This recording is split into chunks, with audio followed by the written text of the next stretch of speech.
శ్రీమాత్రే నమః. ఇదైతే నేను ఇప్పుడు చేసేది సారీ పిన్ను. ఎప్పటినుంచో ట్రై చేద్దాం అనుకుంటున్నాను. నాకు ప్లెయిన్ కలర్ సారీ పిన్స్ అయితే దొరకలేదు.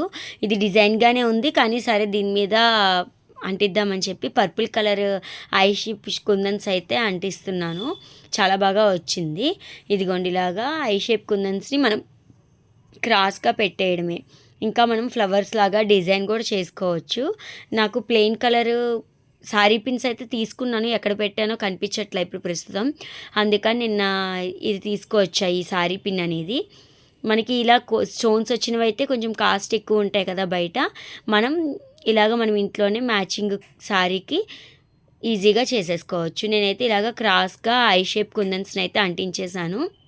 ఇదిగోండి మొత్తం ఇలా అంటించాక పక్కన గ్యాప్స్ ఉన్న దగ్గర కూడా నేను క్రాస్గా అంటించాను. ఇంకా స్క్వేర్ కుందన్స్, ఫ్లవర్ షేపు, లోటస్ ఇలా డిజైన్స్ మన ఇష్టం చేసుకోవచ్చు. ఇదిగోండి ఇదైతే నేను పర్పుల్ అంటించేసాను. నాకు పర్పుల్ కలర్ సారీ ఉంది.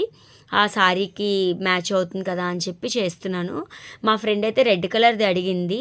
రెడ్ కలర్ కుందన్స్తో కూడా ఒకటి చేస్తాను. అదైతే షార్ట్ వీడియో పెట్టడానికి ట్రై చేస్తాను.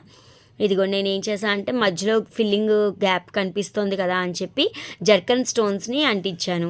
అది వీడియో తీసాను కానీ హ్యాండ్ అడ్డు వచ్చేసి వీడియో అంత క్లారిటీగా లేదు. అందుకని చెప్పి లాస్ట్లో ఫైనల్ లుక్ అయితే చూపించేశాను.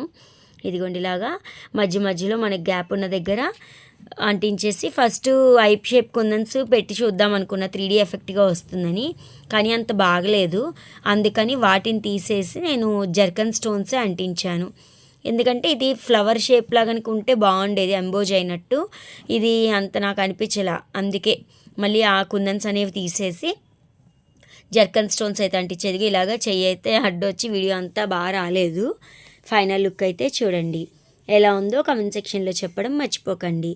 Thank you for watching.